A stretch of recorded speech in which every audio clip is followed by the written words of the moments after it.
And we will move to another project, which is European drama, TV drama series lab. So the lab that is dedicated to TV series, and it is organized by Erich Pommer Institute. And since we do not have the organizer here, we will have a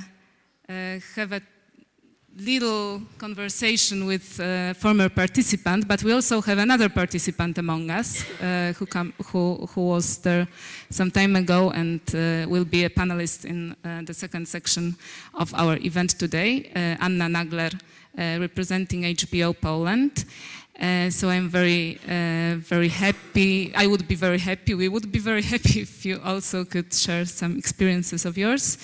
And so maybe we will start with Andi coming here, and we will have a little conversation about the lab, so that you know more about the event itself. And also you will find the presentation of Nadia's on your chairs, so you can just take a look and see what she was about to say as an organizer of the event. The event is co-financed within Media Sub-program, and the goal, of course, is to help professionals to develop, and when it comes to TV series, I guess it is a very an extremely important experience for many producers and professionals working in this industry. So maybe for starters, when did you take part in it? I mean, what edition? In 2013, and there was, as they always do, a summer module and a winter module. And to answer the question, 2013, but if you want me to go on, I can also spill it out. Okay. So I'm only here not on behalf, but I'm helping out for Nadia. So I'm not prepared to make a presentation of the program itself, but I can tell you a little bit from my experience from the program. It's always a two-module program. It aims at producers, screenwriters, broadcaster representatives, and of course other people are welcome as well, but it's mostly aimed at these three groups of people.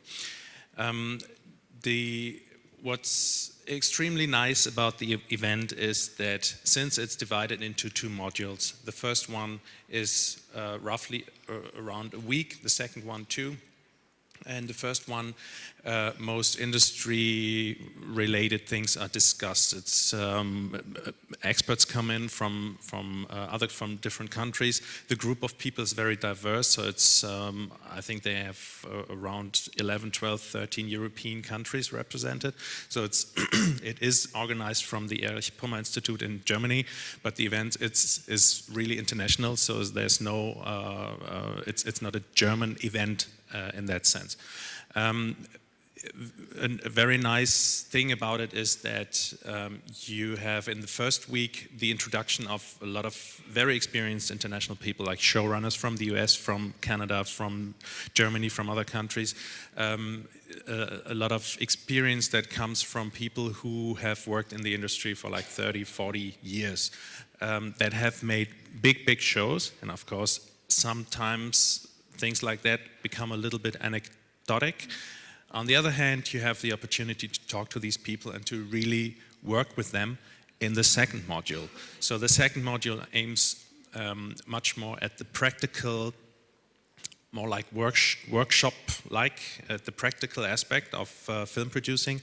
And it's, of course, a huge networking opportunity, but it's also a great opportunity to get in touch with people you already know from the summer, sit together, work together, have a week of real basic work together. So in the module I was participating, the second module was aiming at a simulation of a writer's room, led by Frank Spotnitz, who is the showrunner now of Crossing Lines, who has been a writer of 40 episodes or so of The X-Files, who has created a lot of own series, so extremely experienced guy.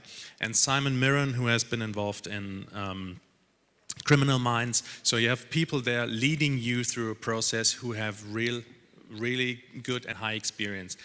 Of course, since it's mostly the Americans that have that kind of experience, it's of course very Americanized, so in a way. But I think it's very good learning, and it's a very good way of meeting people, working together with people, and then staying in touch with people you met twice in 1 year for a very, I mean, industry-wise, very long time, and also kind of intimate time. So the network opportunity, I think, is very good, and contacts stay alive.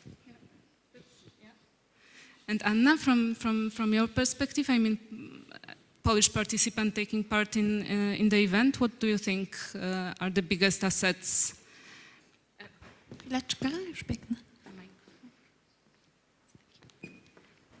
I would say from participants' point of view, it was a good platform of exchange. So it's not only intense in terms of contact, in terms of friendships, it's in terms of networking, it's also intense in terms of work. So the simulation of the script writer's room, I participated in 2014. In my winter module, we had 2 rooms, one led by Craig Wright, who was like the guy working with Alan Ball on 6 Feet Under, and now he's a showrunner himself, leading his own projects. And the other one was Ed Zuckerman. Of course, in my summer module, we had a workshop with Glenn Mazzara, so Walking Dead. So as Andy said, that we have a chance to meet people from the US, people who we look up to in terms of showrunner model and TV series and in drama. But it's a good way to meet people, to network, to exchange ideas. We are divided into 3 groups, as Andy said, scriptwriters, producers, and producers/broadcasters, because there are such also. So yeah, it's also fun. I mean, it's intense, but it's fun. So you come back bombed with like lots of knowledge and lots of new ideas. You're being energized by what you heard. Of course, then comes the moment when you realize you cannot apply and implement everything you said, everything you heard, because this is not the US and this is not a showrunner model. But I strongly encourage you guys to participate. You will find in the presentation of Nadia's, you will find contact details, and also there are some scholarships available. So in order to participate, you just have to contact Erich Pommer Institute and yeah, try that for sure. Okay, so maybe we will move on. Sorry. Yes? I just wanted to say one more thing, because it's not just Erich Pommers. It's media exchange, so it's Katrina Wood. She has 20 years of experience in networking in television, in the US television.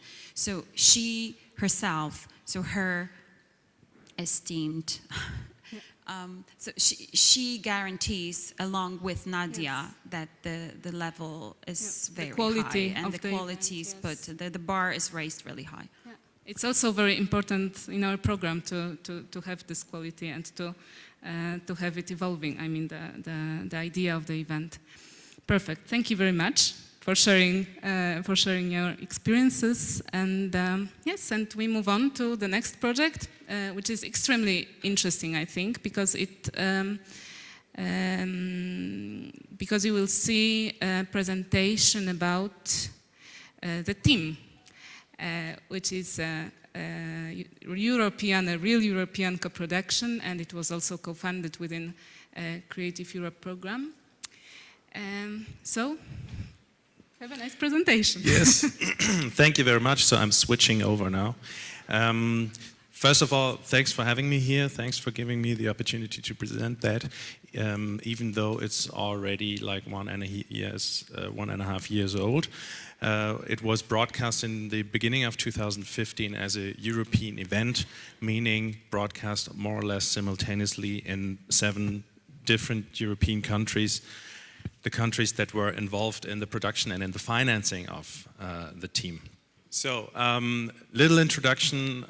My name is Andi Wecker. I'm the producer of the team, the creative producer of the whole undertaking. I work for Network Movie, German film production company. We are a subsidiary company of public German broadcaster ZDF. We don't work exclusively for our mothership, but mostly, of course. Co-production, of course, is always a different thing.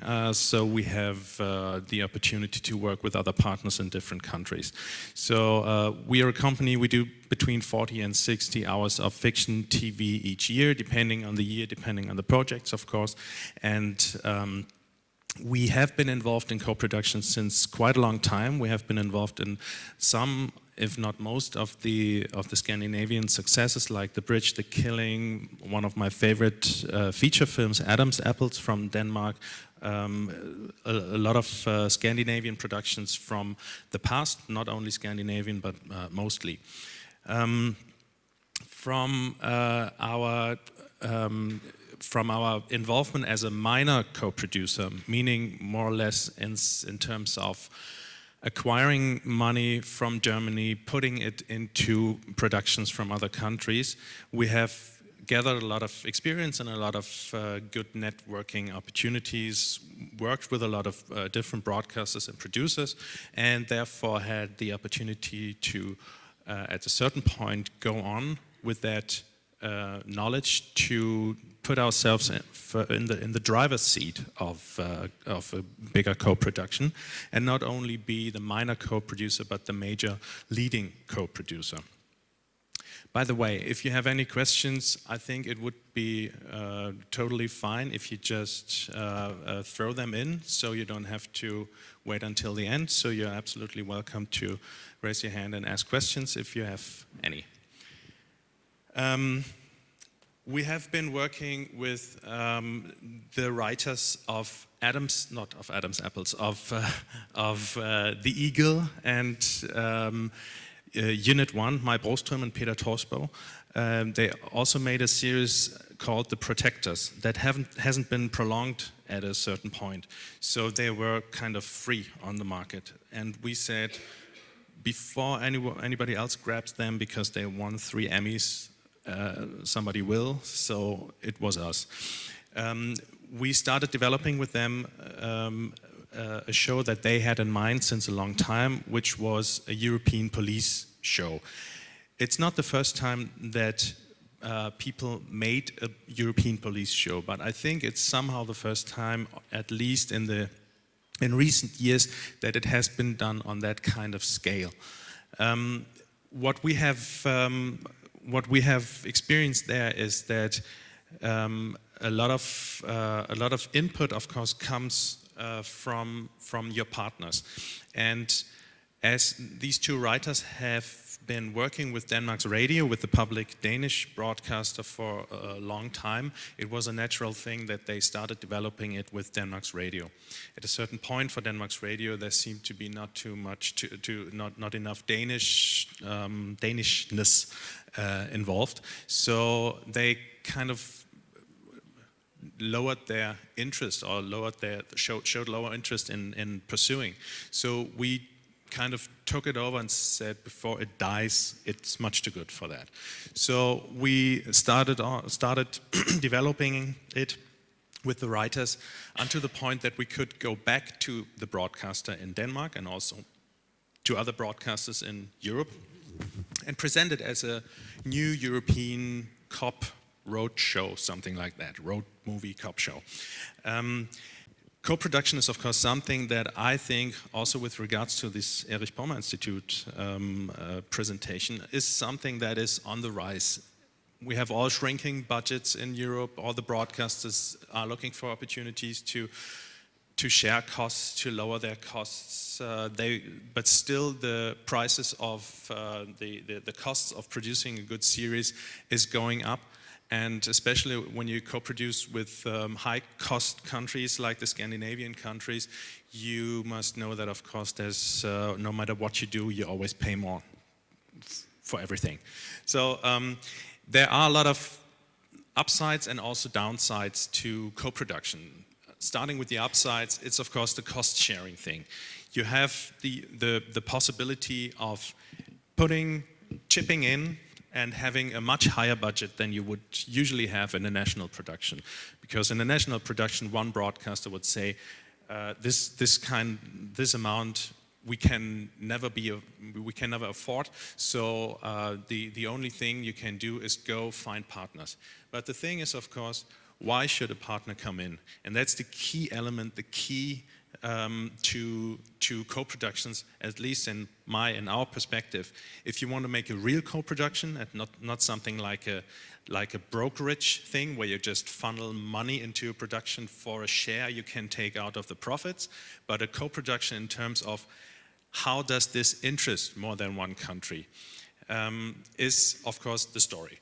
Naturally, it's a very easy thing to say, but it's actually quite difficult to achieve, because what story serves more than one country? We always talk about Europe having something like a cultural identity. Actually, I think we don't, not really. I mean, compared to other continents, we might have, but the language diversity is a huge problem. So you switch into English, as we do now, and of course you have the problem that for audiences in other parts of the world, it's just bad English. So especially for the native English-speaking territories. So that's a thing to consider.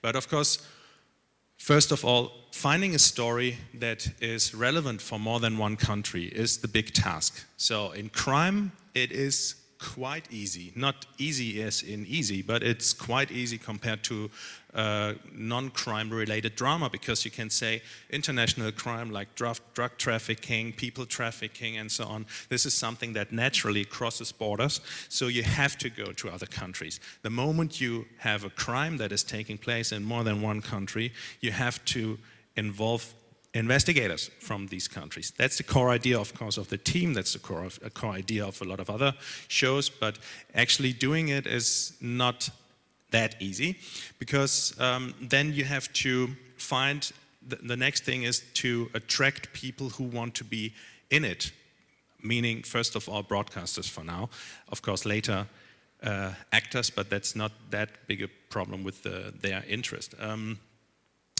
The attraction for broadcasters naturally is to bring it to their audiences and sell it as their own.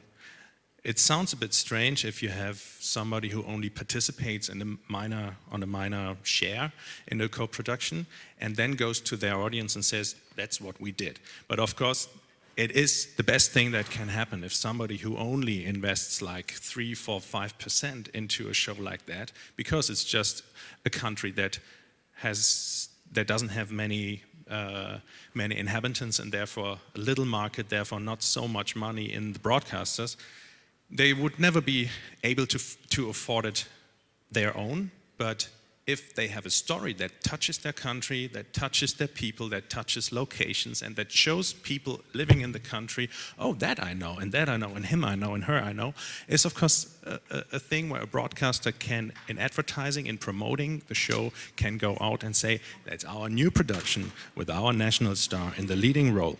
No matter if that's their production or not, no matter if it's the leading role or not, but it works promotion-wise very, very well, as it has been shown it has been the case on the team.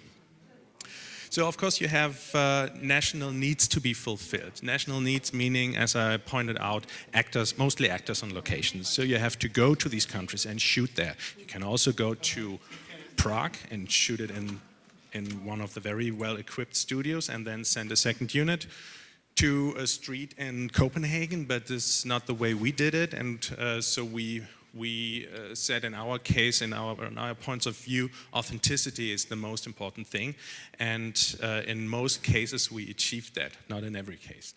A thing about showing the country, about the identification that a country, meaning people, audience in a country can have with a show like that, is of course something that goes beyond the country itself. It's a little bit the social network phenomenon that you say, we are only one part of the whole thing, but of course, as the story shows, it's a much bigger thing. So we might only have 2-3 locations, and we might only have 2-3 actors from our country, and they might not even play the leading role, but they are our window into the rest of the participating countries, into Europe, into the world, or whatever. So it's something that is lifting up each participating country and make it more than the sum of the respective parts.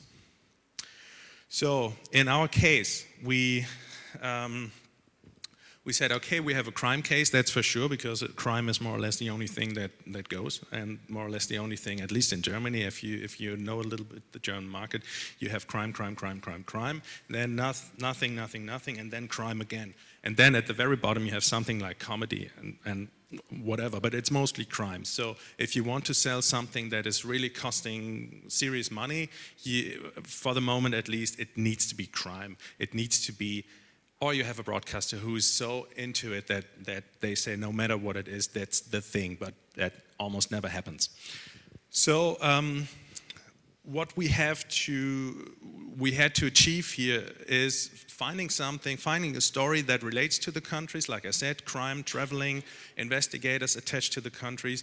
And then funny things happen that, for example, you have a broadcaster involved in a country, let's say Spain, and you write the story for Barcelona or for the Pyrenees, and then at some point, whatever happens, they are not in anymore, and then you have to rewrite the story for somewhere else in Europe. You can say, oh, and what did you just say about authenticity?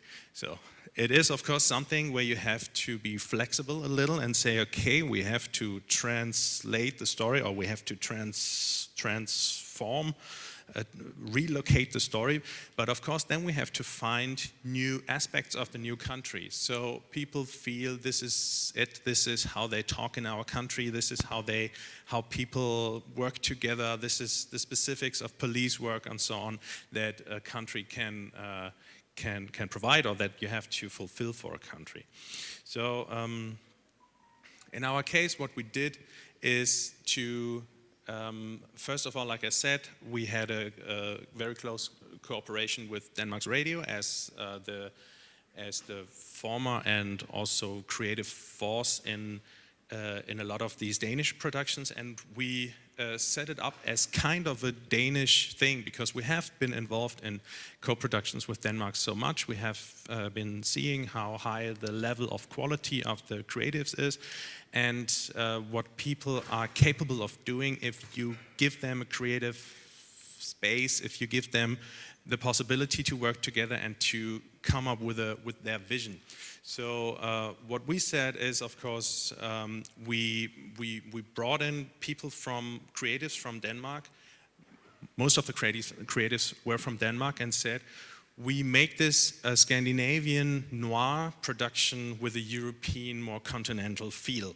So we gave them the freedom to base on what they like and what they have been showing that they are very good at, and just said, okay, but open up your minds. There's a lot more than grayish, bluish, Scandinavian past that has been the case during the last 10, 15 years.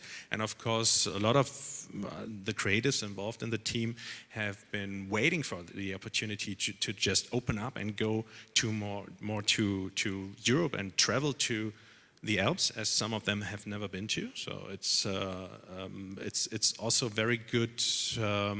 I think giving a creative input and showing the vast diversity of Europe is something that gives, of course, to a creative mind, that gives a boost in creativity in order to come up with something really new. In terms of partners, it was, of course, we had to find a way to, of course, like I said, bring the story to the respective countries and then find partners there. Naturally, not every partner has the same market. Not every partner can come in with the same share. Still, every partner, no matter how small the contribution might be, needs to play a role. So we didn't just go out and said, okay, we have something quite cool here, so who wants to hop on and just give us the money and then shut up? That's of course not a way you can make a co-production, not a real co-production. You can do something like that if you just, like I said earlier, collect money in order to finance it, and then people have their share in the back end participation. But if you want to make a co-production, if you where you involve people also during the development and the shooting, and where you have also create some kind of community to work together, which I think is much more modern than this brokerage concept. You have to, of course, listen to them and listen to their national necessities, like I said, in terms of actors and locations, but of course also in points of view. What is a good story? How does this story is of any interest to us? Because just because it's a crime story and I have my famous actor in it, doesn't mean that my audience will like it. So even for the countries that have been involved on a very financially on a very low level, we said, okay, everybody is absolutely not only welcome to contribute, but we specifically asked for remarks. We specifically asked for expertise. And also with bearing in mind that, of course, we wanted to, at some point, send the scripts out to people and say, okay, is that really good to say it like that? And can you give us maybe a little feedback on this storyline or on that character? Is that a realistic character or not? You can do that with research, but it's much more fun and also much nicer to do it with your partners, with your actual partners. In return, that means there needs to be somebody or a point, a gathering point, where everything comes together. Usually, that's a showrunner.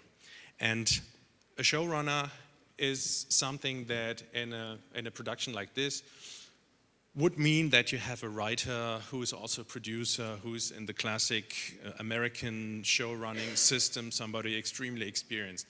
In our case, we had 2 writers that were really experienced, but no producers. We had producers that were no writers. So we said, okay, we are now the principal, the leading producer.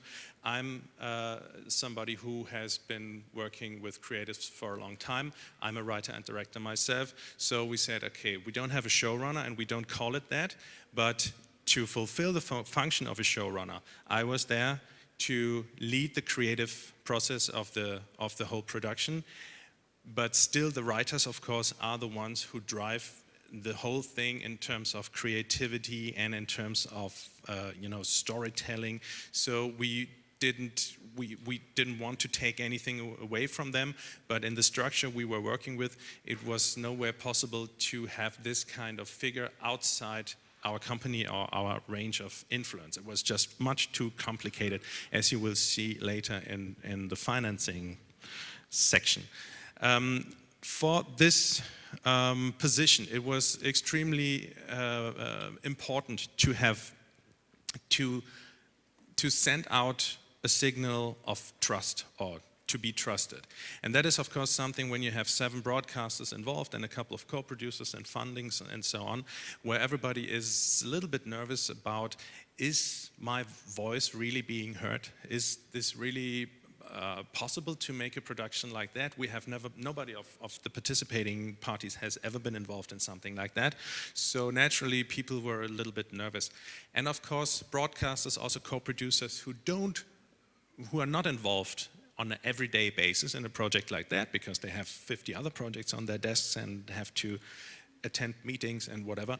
Of course, they can only take care of something like that once a week or every other week. So if they have the feeling something's not right or they are not well informed, they start talking and then they start asking other people. And of course, in co-production, in the broadcaster departments, people make a lot of co-productions with each other, not only that one. So they talk and talk and talk. So that's a wonderful thing, but it's also very dangerous because you have this Chinese whispers phenomenon that you say something here and after it has been passing 10 people, something completely different comes back to you and you have a huge crisis. And that led me to setting up a newsletter saying, today we have started shooting in Copenhagen, and oh, unfortunately this and that actor has been sick, but we were able to remanage the shooting schedule, so tomorrow we will shoot something else, and in 2 weeks we will move to Antwerp shooting there. So everybody was informed, and everybody had the feeling that there is somebody who's taking care of the production, who's with the production, and who I can always ask. That, of course, in return, again, means that when you have somebody in that position, you need to have the competence to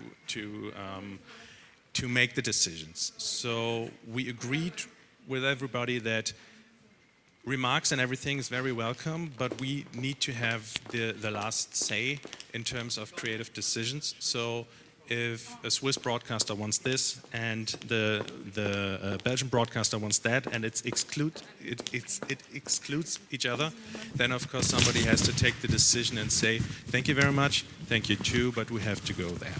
And that is of course something that needs a lot of communication. So much more than in a usual production, the communication with everybody is something that was extremely important. I continue with financing. If you have any questions about the setup, then of course you can ask right now. Okay, in financing, I don't know how many people are here who have been involved in co-productions.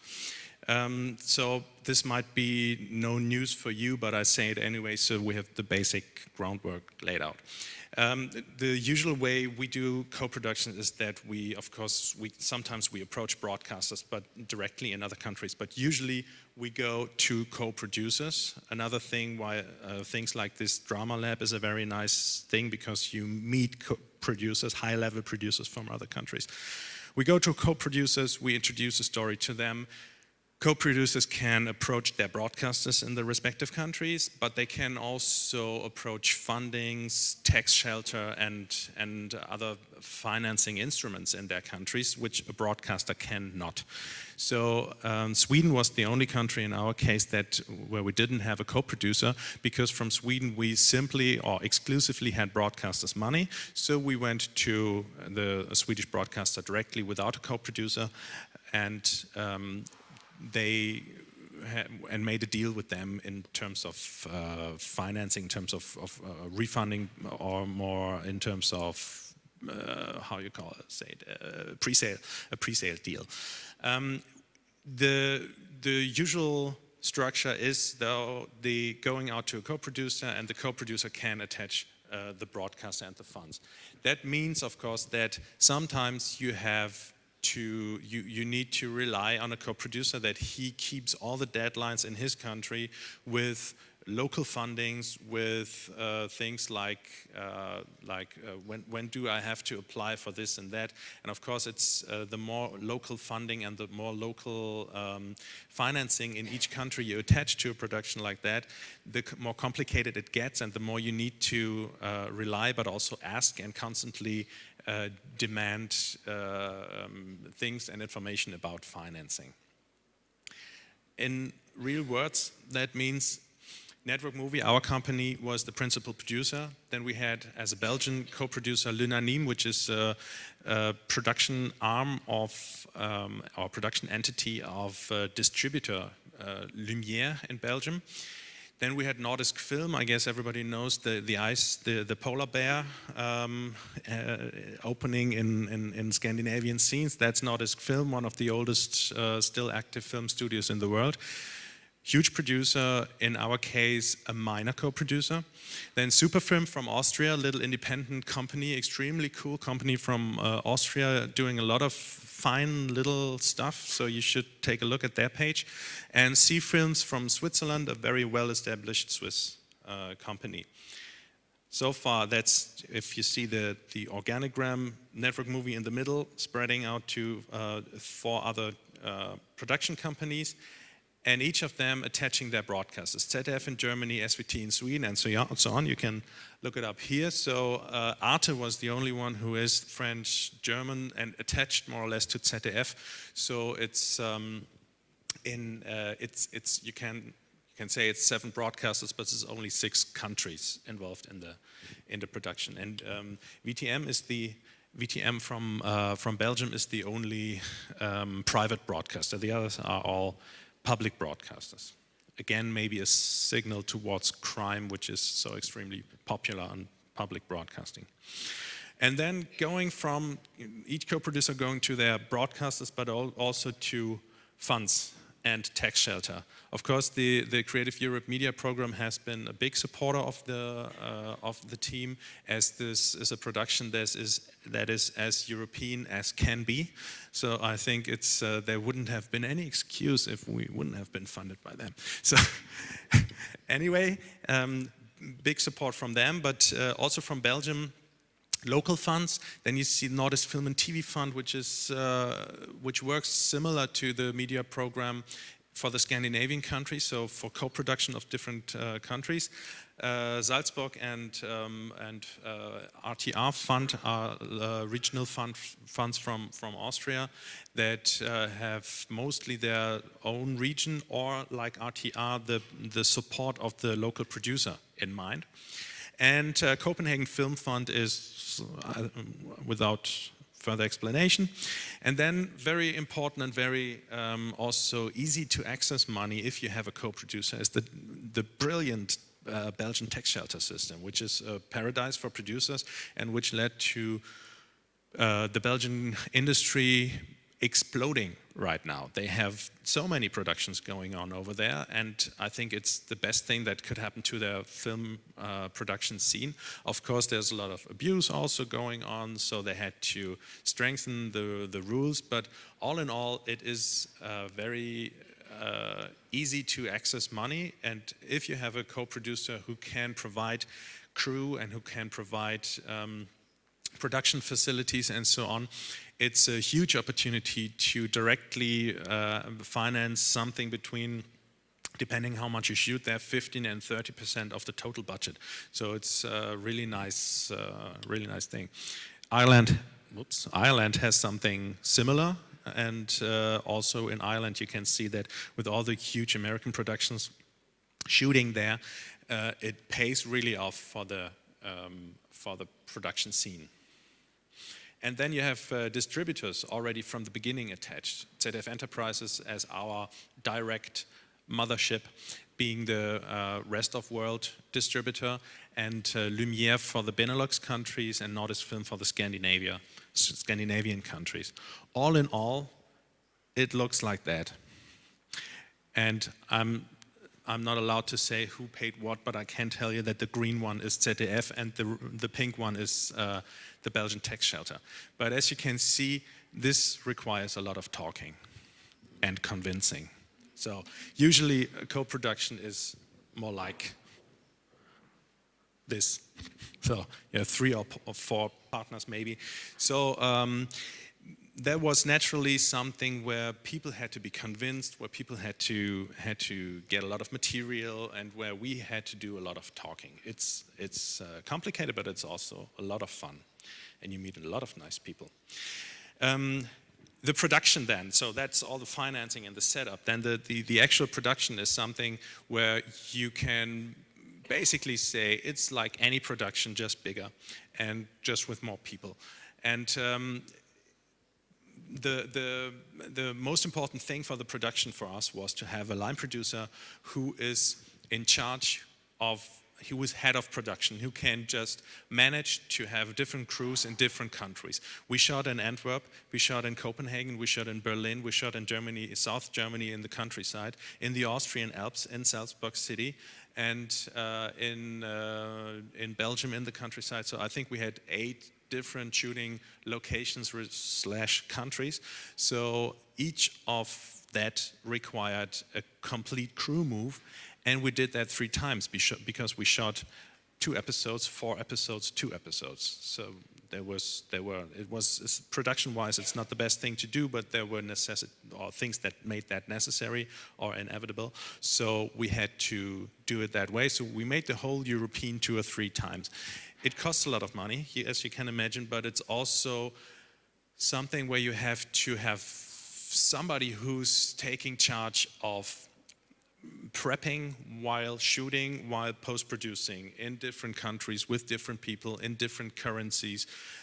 So the line producer position is something extremely valuable and extremely important.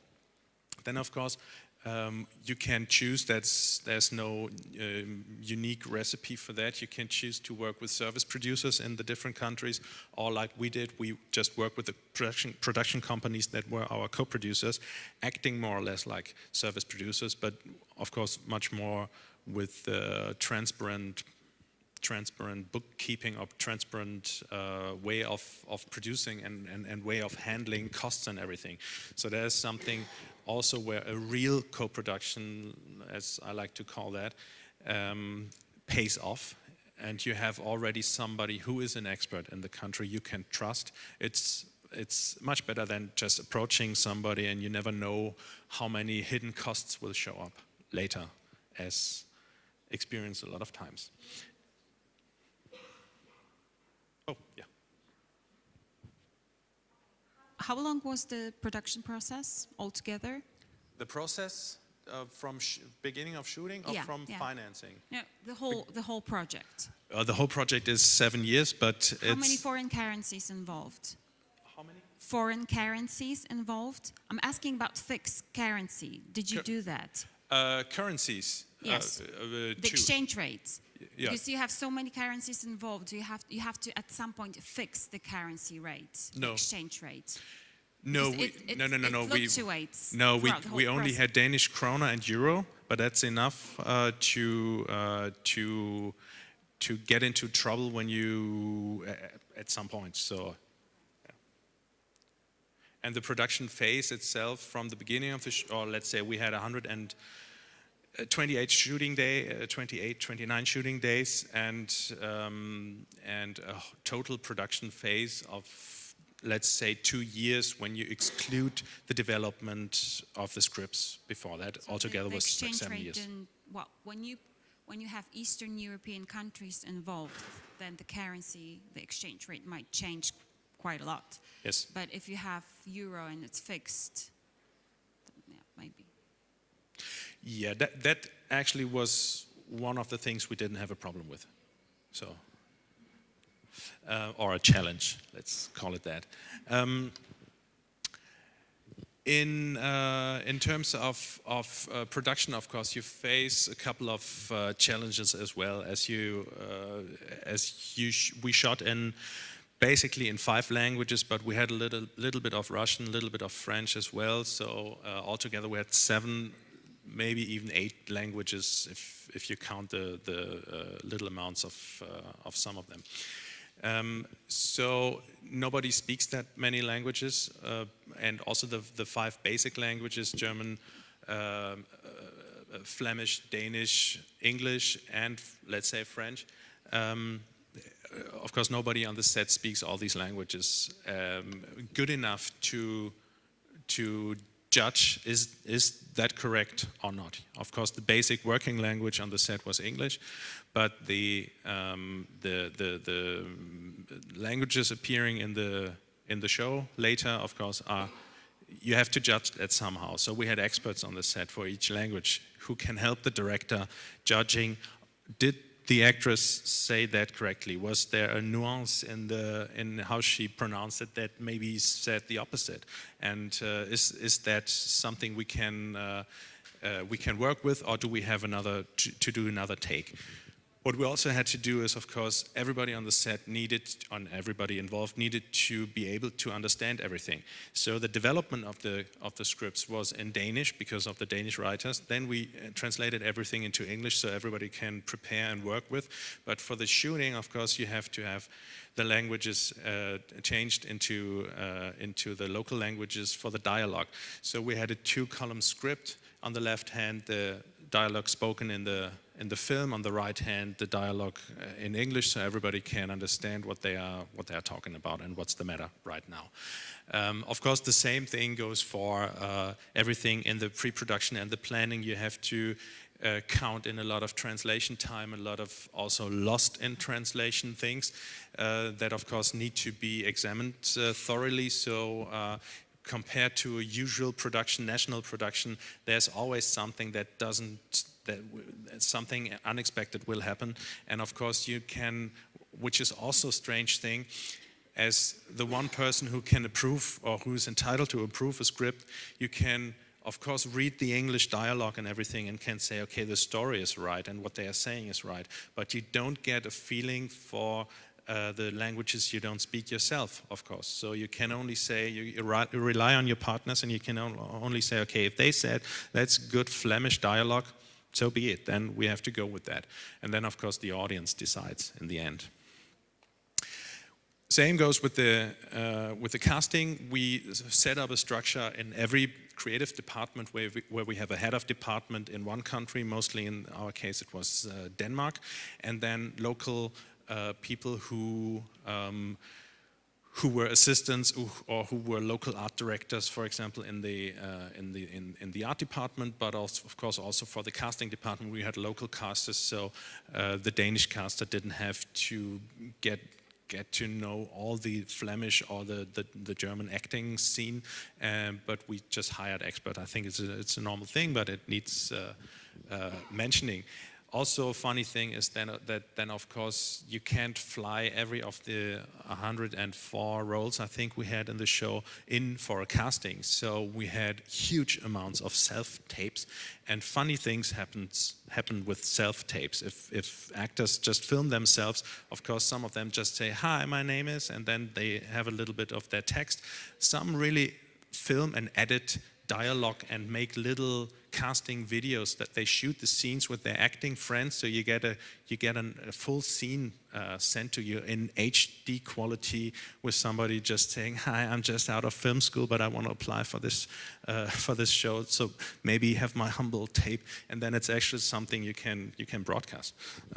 So for the crew, like introduced earlier, we had a core team or a creative core group from Denmark, except the composer, who was Swedish, and makeup and costume from Belgium. The rest was Danish, and a lot of them knew each other from before, so it was something like hiring a creative crew not in one go, but having the feeling, okay, this is one creative bunch that can work together, that speak one language.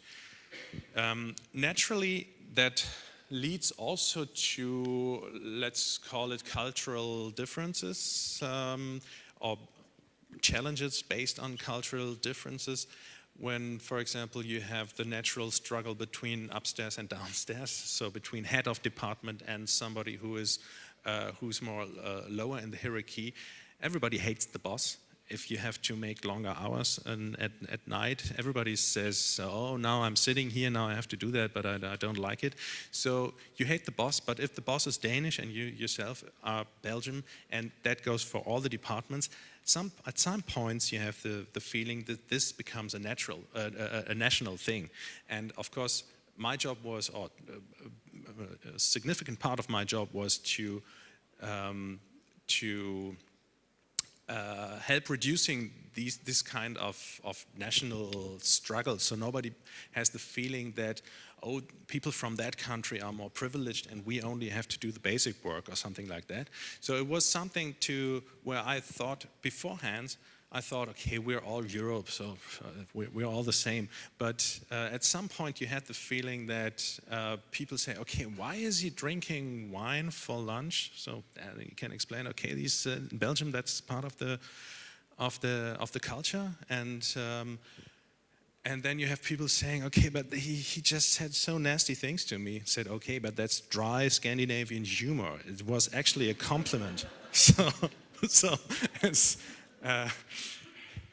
we have to work together here. So please throw everything overboard and just behave like nice colleagues, please.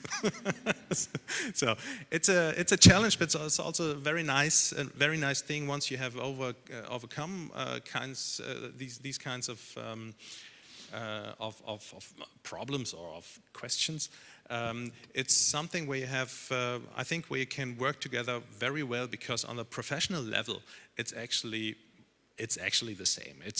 We didn't have any experience that somebody from, or that the quality of work in Germany is lower than in Denmark or is lower than in Belgium or whatever. So basically, when it comes to work, when it comes to how people treat their jobs, it's more or less the same, and everybody wants to make a cool series. But of course, questions of style, what is cool and what is chic and what is a modern costume and things like that, they differ, and you have to find a way through it. And in the end we said, okay, it's the director who decides. So it has to be like that, creative vision, creative go. This whole thing with traveling, having people from so many countries, having a multinational crew, having English as the working lingua franca was led our director to a very nice quote. You take the plane to go to work instead of the bicycle and speak bad English all day long. This is basically what we did, and what I think what we are all doing in co-production, except the English. So, very briefly, post-production is following more or less the same lines. So you have to see where you have to spend money, because when you get money from somewhere, usually, as producers know, you have to spend it there. Even more you have to spend there, and the more you can spend, for example, in a tax shelter country like Belgium, the more you can finance, the higher your budget will be. So naturally, you put a lot of like editing rooms or image post suites to Belgium. In our case, we had the editing in Denmark because the directors were there and wanted to stay home with their families. Soft skills, very important. And the rest of the post-production then took place in Belgium, and then again in 3 different places. So sometimes it's just spend related. You have to apply to the money rules. And then for the title sequence that we made with a company in Germany that we worked with a lot in the past, and the title sequence was got multiple awards and was part of the, this triangle thing is part of the title sequence, and all the design with this shabby, dirty design and the red line is part of the title sequence. So we made that. This is an announcement postcard, and we took the design of the title sequence to bring into every kind of corporate identity measure. So when you work with so many people, of course, every broadcaster in their country will do their own marketing, which is very good, as pointed out before. Of course, you need to have a certain closed vision. What is a character? How do you describe a character? How do you describe the show in general?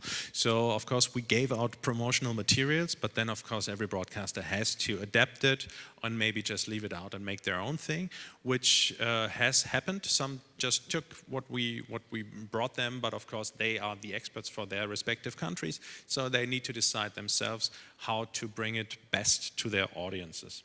In Germany, there was a very nice, we made a very nice thing on ZDF, and that was on the media page of ZDF. ZDF put all episodes except the last one, except the eighth one, online 2 weeks before the actual broadcasting, before the linear broadcasting. So people who are by now accustomed to binge watching on Netflix, Amazon and other platforms, of course a series like that with one big story where you don't have a procedural storytelling is of course the best thing to binge watch, and people just love that. And plus in Germany we have this dubbing phenomenon that most other countries don't have, so everything in Germany is dubbed into German, which is of course a very strange thing if you shoot something on purpose in 7 languages and then dub it over in German. So, but it's understandable because for ZDF audience on the late Sunday evening, when you have attracted them at 10 o'clock in the evening coming over from this famous Tatort thing and watching ZDF Now, and then you give them subtitled in 7 languages in a country that is not at all used to reading subtitles, they will just simply switch off, is the fear. I guess it's true. So the online thing was the opportunity to show the original version with subtitles, and 2 weeks before the broadcasting. The last episode, they made a game of. They said everybody who likes it should send a tweet on Twitter with the hashtag the team. And when 25,000 tweets are compiled, the last episode will be freed. So people should just tweet the hell out of Twitter, and they did. In the first days, we felt, oh, this could be embarrassing, but after 3 or 4 days, it went up to 40,000 tweets, and some people were so much fans of the whole thing that when we put it online on a Sunday at noon, in the evening they had already watched 7 episodes and then tweeted on Twitter all the time. So that was a good promotional tool. That was a little bit of social media and new media experience that we could bring into an otherwise, I mean, crime-wise, more classic production. And I think that is, here's some quotes, quotes, but a lot of that is in German, so you might not be. But that's nice. Why is Halle Berry speaking English? But because of the short-haired German. But, yeah, that's how ZDF presented it. It was a great success in all the countries, in all the participating countries. You can see that these are the ratings, that an average of 6.3 million people watched it.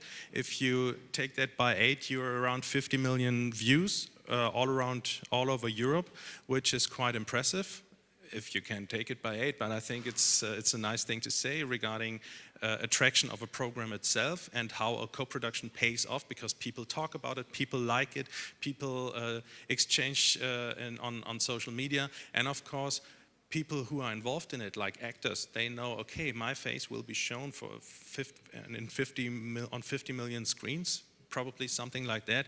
It's a very attractive thing. So co-production, I think, all in all, is something that is on the rise, must be on the rise, and should be on the rise, and there's a huge opportunity in it if you find the right story.